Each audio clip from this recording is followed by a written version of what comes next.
Happy birthday to me. ഇന്ന് എന്റെ birthday ആണ്. അപ്പോ ഇന്ന് എന്നെ കുറിച്ച് രണ്ട് വാക്ക് പൊക്കി പറയാൻ ഞാൻ എന്നെ തന്നെ വേദിയിലേക്ക് ക്ഷണിക്കുന്നു.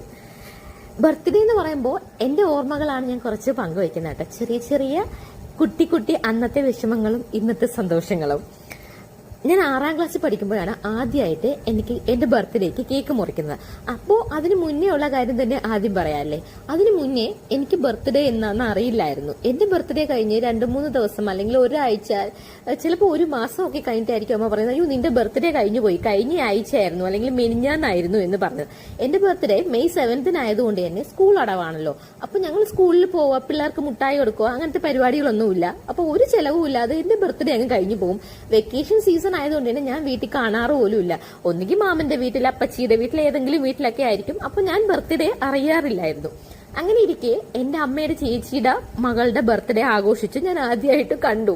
അപ്പൊ ഒരു പിങ്ക് കളർ, ഒരു ഹാർട്ട് ഷേപ്പ് കേക്കൊക്കെ മുറിക്കുന്നു. അപ്പൊ എനിക്ക് ഭയങ്കര ആഗ്രഹം, ഞാനതിങ്ങനെ നോക്കി നിന്നു. ഞാൻ ആദ്യമായിട്ടാണ് കാണുന്നത് ഇങ്ങനെ കേക്ക് മുറിക്കുന്നതൊക്കെ, അങ്ങനെ ബർത്ത്ഡേക്ക്.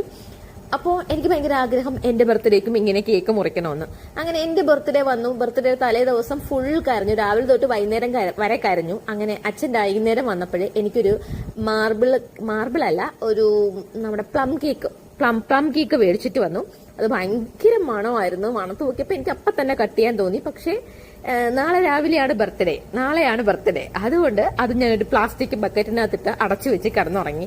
രാവിലെ ഓർക്കെഴുന്നേറ്റ് ഒരു 8:30 മണിയൊക്കെ ആയപ്പോൾ പല്ലൊക്കെ തേച്ചിട്ട് വന്ന് വീട്ടിൽ നമ്മൾ മീനൊക്കെ കട്ട് ചെയ്യുന്ന പിച്ചാത്തി വെച്ചിട്ട് ഞാനും അമ്മയും കൂടി ഒരു മെഴുകുതിരിയെ കത്തിച്ചു വെച്ച് അത് മുറിച്ചു. എനിക്ക് തോന്നുന്നു അന്ന് ഞാനും അമ്മയും മാത്രമേ വീട്ടിൽ ഉണ്ടായിരുന്നുള്ളൂ. ചേച്ചി ട്യൂഷന് പോയി, അച്ഛൻ ജോലിക്കും പോയി. എന്നിട്ട് ഞാൻ ആ കേക്ക് അപ്പുറം വീട്ടിലേക്ക് കൊണ്ട് കൊടുത്തു.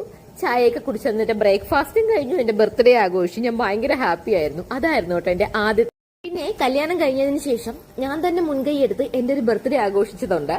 അത് ആളോട് ഒരാഴ്ച മുന്നേ ഞാൻ പറഞ്ഞു എന്റെ ബർത്ത്ഡേ ആണ്. കാര്യം നമ്മുടെ സന്തോഷം നമ്മൾ തന്നെ കണ്ടെത്തണമല്ലോ. അവര് ബിസി ആയിരിക്കും ജോലിയുടെ തിരക്കിന്റെ ഇടയിൽ. ബർത്ത്ഡേ ആലോചിച്ച് വെക്കുന്ന ഒരു ഭർത്താവൊന്നും അല്ലാന്ന് ഞാൻ വളരെ പെട്ടെന്ന് തന്നെ മനസ്സിലാക്കി. അതുകൊണ്ട് ഞാൻ പറഞ്ഞു എന്റെ ബർത്ത്ഡേ ആണ്, എനിക്ക് കേക്ക് വേണം, എനിക്ക് ആഘോഷിക്കണം എന്നൊക്കെ.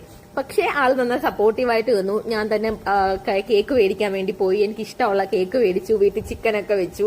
അങ്ങനെ എന്റെ ബർത്ത്ഡേ ആദ്യമായിട്ട് ഭയങ്കര ആദ്യമായിട്ട് ക്രീം കേക്ക് മുറിച്ചത് അന്നാണ് കേട്ടോ. അങ്ങനെ എന്റെ 2ാമത് ബർത്ത്ഡേയും കഴിഞ്ഞു. അതിനുശേഷം ഒരുപാട് ബർത്ത്ഡേകൾ വന്നു. ഞാൻ ഇപ്പൊ എനിക്ക് ആ ഒരു ആഗ്രഹം തിരിച്ചില്ല. ഇങ്ങനെ കേക്ക് മുറിക്കണം എന്നുള്ള ആഗ്രഹമൊക്കെ എനിക്ക് പോയി. കാര്യം ഞാൻ ആഗ്രഹിച്ച പോലെയൊക്കെ ഒരു വട്ടം മുറിച്ചു. എനിക്കത് മതി. 2 വട്ടം കേക്ക് മുറിച്ചിട്ടുണ്ട്. അപ്പൊ ഇത്രയൊക്കെയാണ് എന്റെ ബർത്ത്ഡേ വിശേഷങ്ങള്. അപ്പോൾ അതുപോലെ തന്നെ ഒരു കാര്യം കേട്ടോ, എനിക്ക് ബർത്ത്ഡേക്ക് വിഷ് ചെയ്യുന്നതൊക്കെ ഭയങ്കര ഇഷ്ടമാണ്. ഞാൻ ഇന്നലെ തന്നെ എന്റെ ഫ്രണ്ട്സിനൊക്കെ ഫോട്ടോസൊക്കെ അയച്ചു കൊടുത്തിട്ട് പറഞ്ഞു എന്റെ ബർത്ത്ഡേ ആണ്, എന്നെ വിഷ് ചെയ്യണമെന്ന്.